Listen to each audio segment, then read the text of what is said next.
साथियों, नमस्कार। आज के इस कड़ी में हम लोग बात करेंगे बिहार विधान परिषद ऑफिस अटेंडेंट यानी कार्यशाली परिचारी दरबान की परीक्षा में पूछे गए प्रश्न के ऊपर बात करेंगे।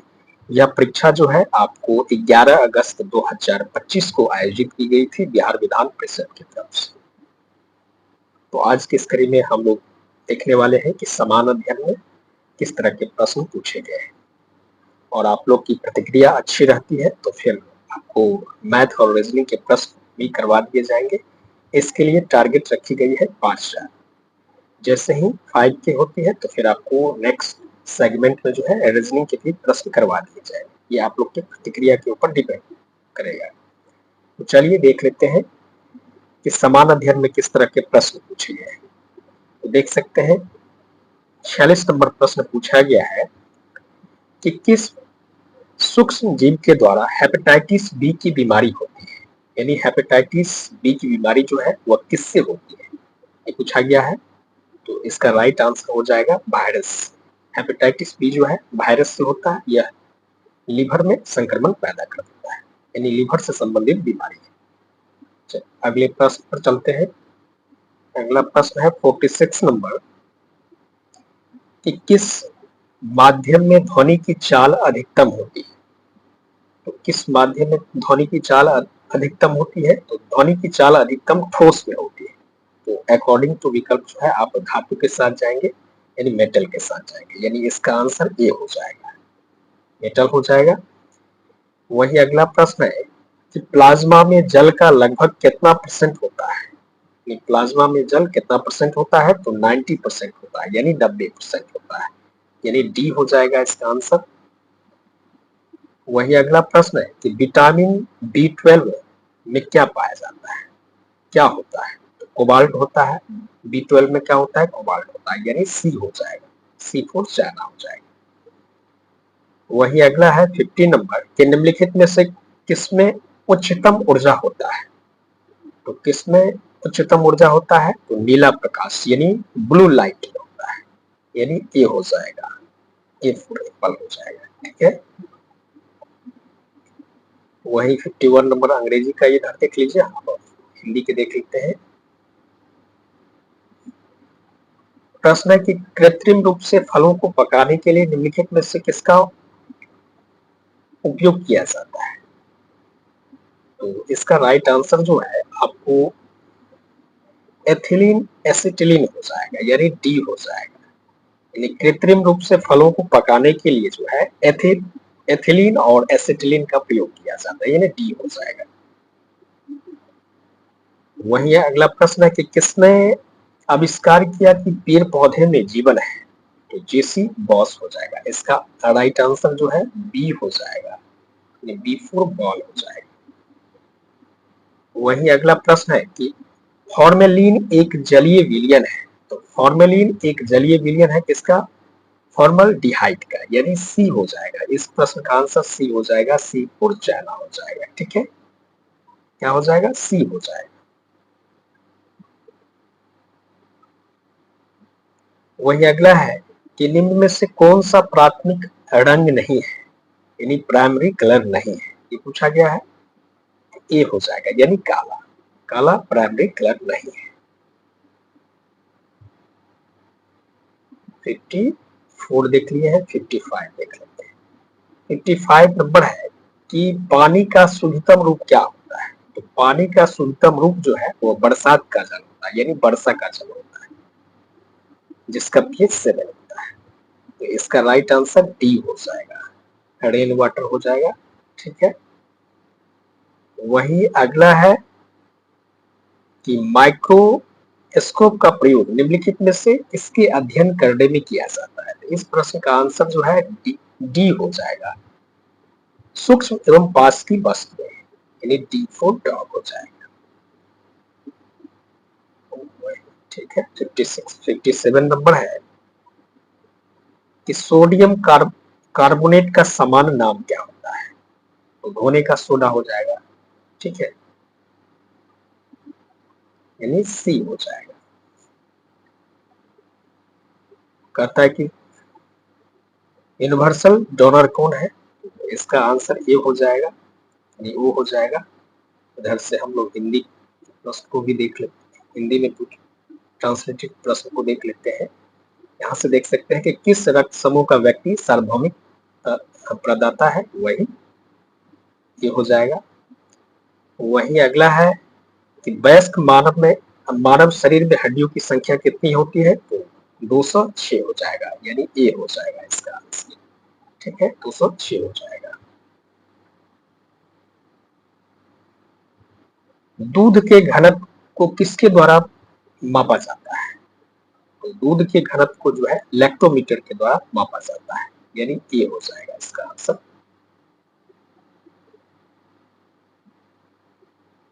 वही अगला प्रश्न है कि निम्नलिखित में से कौन सा पहला सफल क्लोन जंतु है, तो इसका राइट आंसर हो जाएगा भेड़, यानी सिप हो जाएगा, यानी 61 का ए हो जाएगा।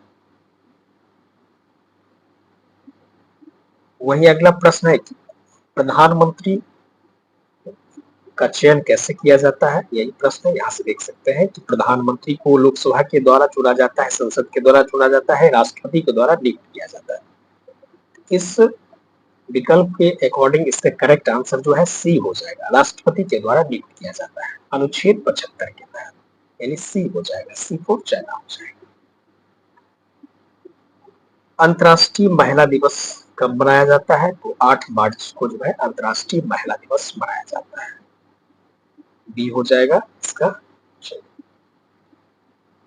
वहीं अगला प्रश्न है कि पृथ्वी के गर्भ में दूसरा सबसे ज्यादा पाए जाने वाला धातु कौन सा है, तो लोहा हो जाएगा, यानी आयरन हो जाएगा। इस प्रश्न का आंसर ए हो जाएगा। पृथ्वी के गर्भ में दूसरा सबसे ज्यादा पाए जाने वाला धातु जो है वो आयरन है, यानी लोहा है। 65 नंबर देखें, 64 देखें, 65 देख लेते हैं, और हम तो देख चुके हैं, ठीक लोहा होगा। 65 है कि इनमें से कौन सा खरीफ फसल नहीं है, नहीं है पूछा गया है, तो गेहूं, जौ, चना, मटर, सरसों जो है वो रबी फसल है, इसमें नहीं पूछा गया है, इसका आंसर डी हो जाएगा, यानी खरीफ फसल नहीं है। सरसों जो है वो रबी फसल है, इसलिए इसका आंसर डी हो जाएगा। 66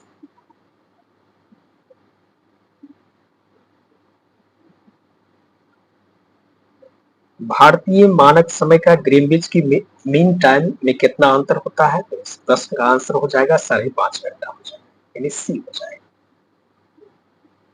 यानी 5 घंटे 30 मिनट हो जाएगा। कांगो स्थित है, कांगो कहाँ स्थित है, तो कांगो जो है अफ्रीका में स्थित है, यानी 67 का ए हो जाएगा, ए फॉर एप्पल हो जाएगा। ठीक है,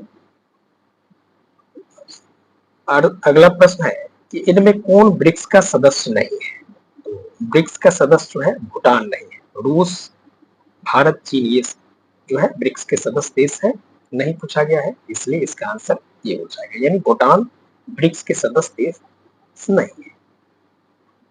वही अगला प्रश्न है कि the first Olympic game were hold in which years, पहली बार पूछा गया है, तो इसीलिए इस प्रश्न का आंसर जो है 776 हो जाएगा, यानी 69 का सी हो जाएगा। वहीं आधुनिक ओलंपिक गेम की शुरुआत जो है 1896 से हुई थी, लेकिन पूछा जा रहा है कि किस वर्ष में प्रथम ओलंपिक खेलों का, यानी प्राचीन काल में, तो इसका आंसर जो है अकॉर्डिंग टू विकल्प 776 हो जाएगा, यानी सी हो जाएगा, सी को चाइना हो जाएगा, 776 हो जाएगा।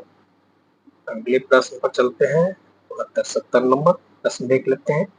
संतोष ट्रॉफी का संबंध किससे है, तो फुटबॉल से है, संतोष ट्रॉफी का संबंध फुटबॉल से है। यूएनसी स्टैंड फोर्स, यानी यूएनएससी का फुल फॉर्म क्या है, ये पूछा गया है, यूनाइटेड नेशन सिक्योरिटी काउंसिल हो जाएगा, यानी सी हो जाएगा।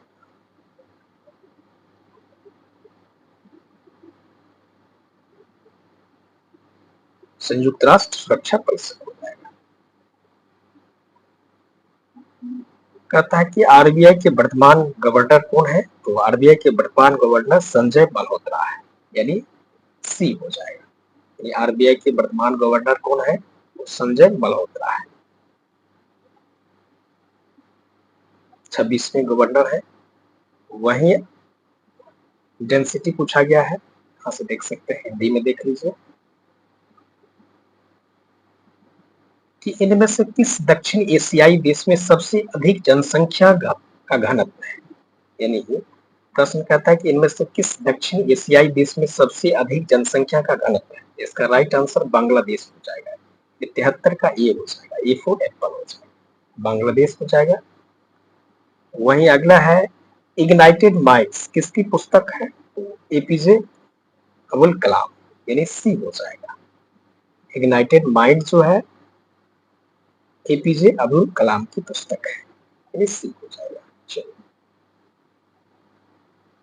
वहीं अगला है प्रश्न संख्या 75 है कि कार्बन क्रेडिट दृष्टिकोण इनमें से किस से शुरू होता है, यानी इसका संबंध किससे है, तो कार्बन क्रेडिट का संबंध जो है क्योटो प्रोटोकॉल से, यानी 75 का ये हो जाएगा। कहता है कि थोरियम लार्जेस्ट कहाँ सबसे ज्यादा कहाँ होता है, यानी which state in India has the world's largest deposit of thorium।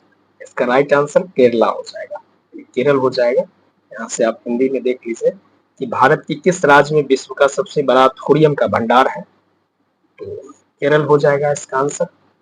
वहीं शाहनामा के लेखक कौन है, तो शाहनामा के लेखक फिरदौसी है, यानी इसका बी हो जाएगा।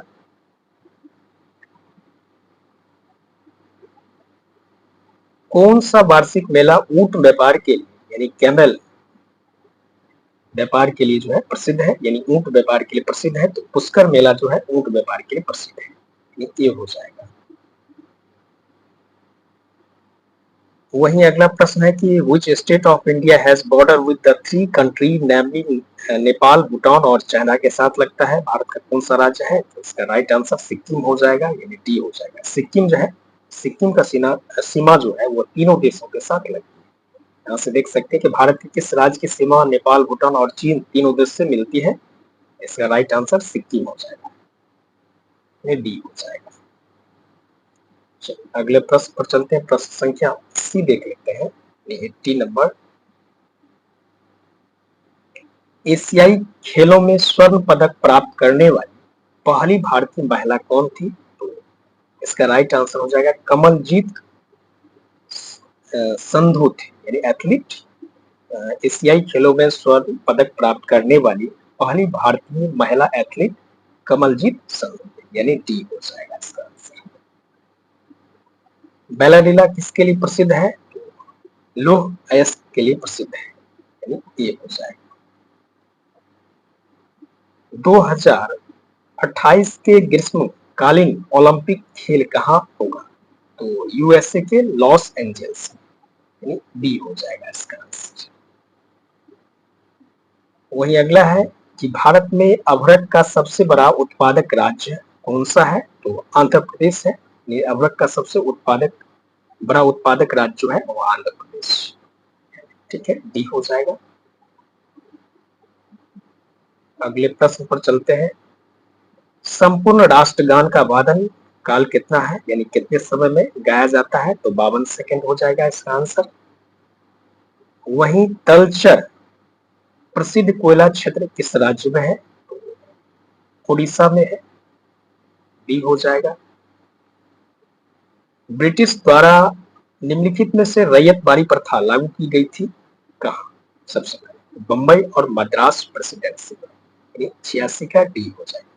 ब्रिटिश द्वारा निम्नलिखित में से रैयत बारी प्रथा जो है कहाँ लागू की गई थी, तो बंबई और Madras presidency. National sports day जो है हम लोग प्रत्येक वर्ष 29 अगस्त को मनाते हैं, इसका आंसर ये हो जाएगा। हिंदी में देख लीजिए, राष्ट्रीय खेल दिवस 29 अगस्त हो जाएगा इसका आंसर। वहीं अगला प्रश्न है कि महमूद गजनी के साथ भारत आने वाला मुस्लिम विद्वान कौन था, तो इसका राइट आंसर अल बरूनी हो जाएगा, यानी महमूद गजनी के साथ भारत आने वाला मुस्लिम विद्वान अल बरूनी था। अगला है कि भील जनजाति भारत में सबसे अधिक कहाँ पाई जाती है, तो मध्य प्रदेश में, फिर राजस्थान, सबसे ज्यादा मध्य प्रदेश में पाई जाती है, सी हो जाएगा। वही अगला प्रश्न है, ठीक है।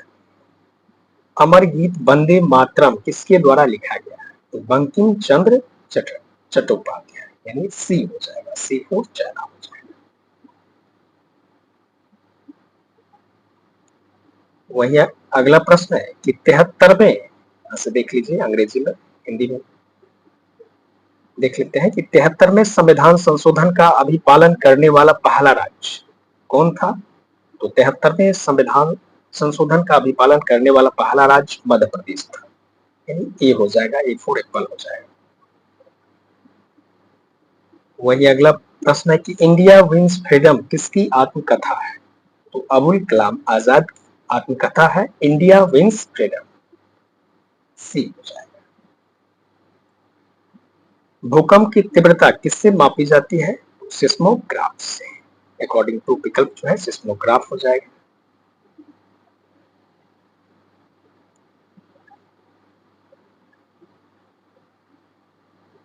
यानी किस देश का अलिखित संविधान है? तो यूके हो जाएगा इसका आंसर।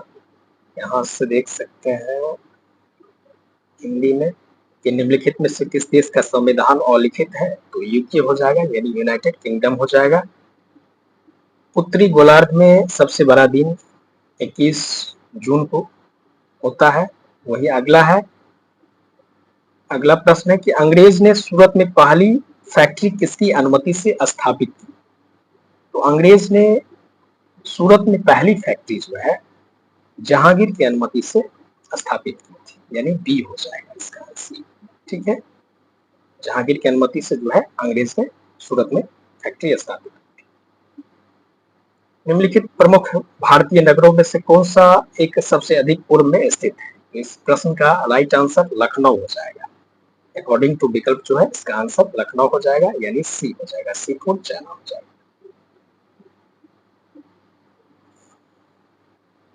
भारत के उप प्रधानमंत्री कौन थे? तो सरदार वल्लभ भाई पटेल थे। यहाँ से देख सकते हैं कि भारत के पहले उप प्रधानमंत्री कौन थे? तो सरदार वल्लभ भाई पटेल हो जाएगा। वही अगला है कि संविधान की 8वीं अनुसूची में कौन सी भाषा नहीं सम्मिलित है? तो पर्शियन हो जाएगा, अकॉर्डिंग टू विकल्प। यहाँ से हिंदी देख लीजिए कि कौन सी भाषा संविधान की 8वीं अनुसूची में जो है शामिल नहीं है? तो फारसी हो जाएगा। वही अगला है और आखिरी प्रश्न है कि निम्नलिखित में से कौन बिहार विधान परिषद के सभापति के रूप में कार्यरत नहीं है? तो इसका आंसर हो जाएगा सुशील मोदी हो जाएगा, यानी अटैक करने हो जाएगा। तो ये था आपको बिहार विधान परिषद 11 अगस्त की परीक्षा में पूछे गए समान अध्ययन के प्रश्न। मिलते हैं एक नई सेगमेंट के साथ, तब तक के लिए धन्यवाद, जय हिंद। और मैथ और रीजनिंग के जो शेष सेगमेंट बच गए हैं, तो आप लोग की प्रतिक्रिया जैसी रहेगी उसके अनुरूप फिर अगले सेगमेंट में कोशिश की जाएगी उसको भी करवा दिया जाए। तो तब तक के लिए धन्यवाद, जय हिंद।